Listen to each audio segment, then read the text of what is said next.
తెలంగాణ భవన్లో మాజీ మంత్రి జగదీష్ రెడ్డి మాట్లాడుతున్నారు. ఇప్పుడు ఆ లైవ్ చూద్దాం.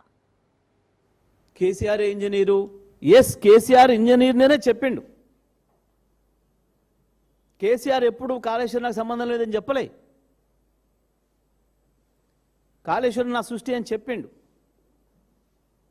వాస్తవానికి సృష్టించిండు. రాత్రి పగలు దాని మీదనే పూర్తి దృష్టి పెట్టి పనిచేసిండు.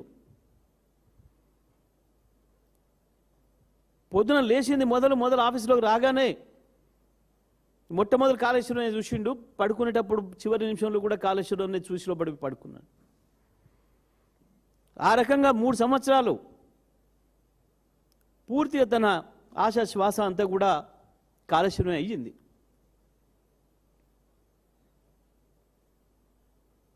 ఓ గొప్ప గొప్ప టెక్నాలజీ సాధించమని చెప్పుకున్న ప్రపంచ దేశాలు అనేక దేశాలకు మించి గంత అద్భుతమైన అవకాశాన్ని తెలంగాణ రైతాంగానికి ఇచ్చిండు కేసీఆర్.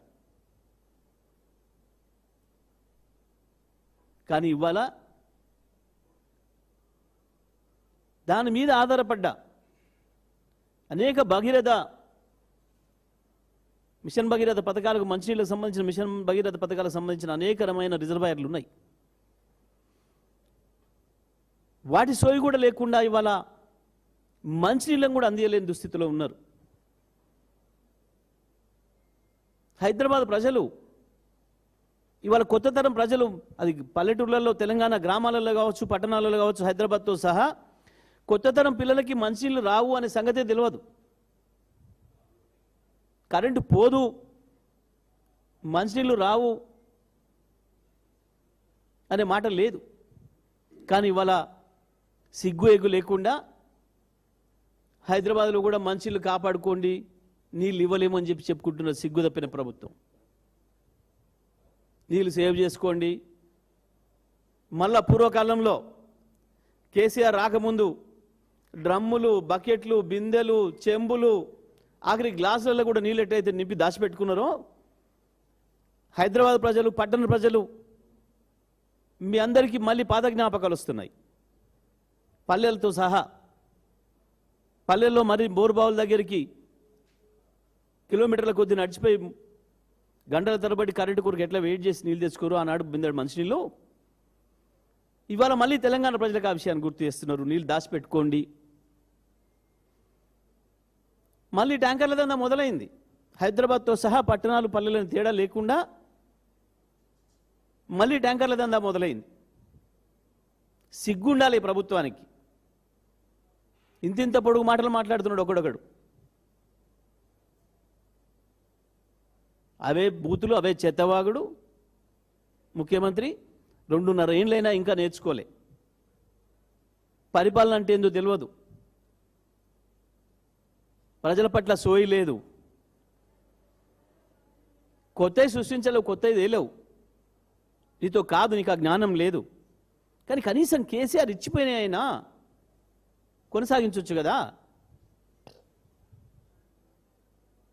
తెలంగాణ 60 ఏళ్ళు దేని కొరకైతే గోసపడ్డదో, ఏ మంచినీళ్ళు, ఏ కరెంటు, ఏ సాగునీళ్ళ కొరకైతే ఇబ్బంది పడ్డదో, తాగునీళ్ళు, సాగునీళ్ళు, విద్యుత్ శక్తి కొరకైతే ఇబ్బంది పడ్డదో, ఆ 3 సమస్యల్ని పరిష్కారం చేసిపోయింది కదా కేసీఆర్.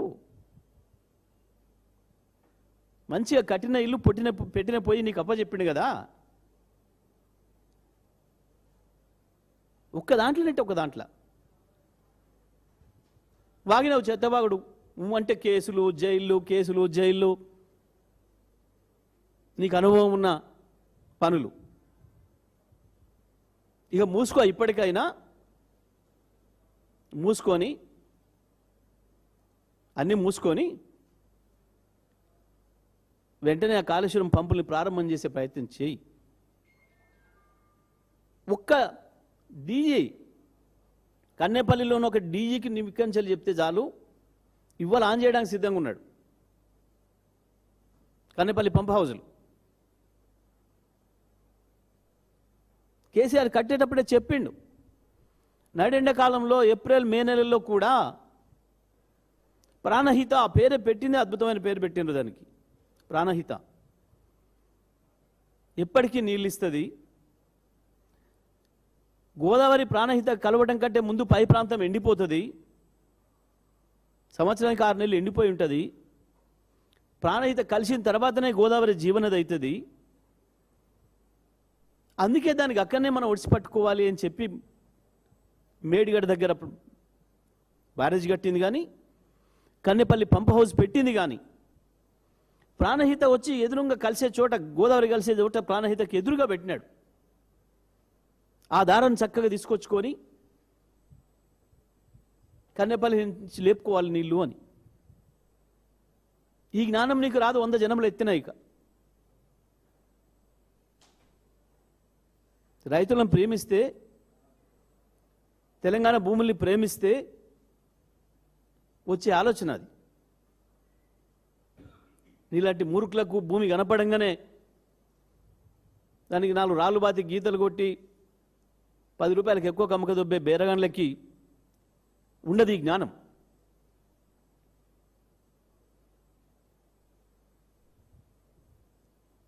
అది రావాలంటే భూమిని ప్రేమించాలి, రైతును ప్రేమించాలి, వ్యవసాయాన్ని ప్రేమించాలి.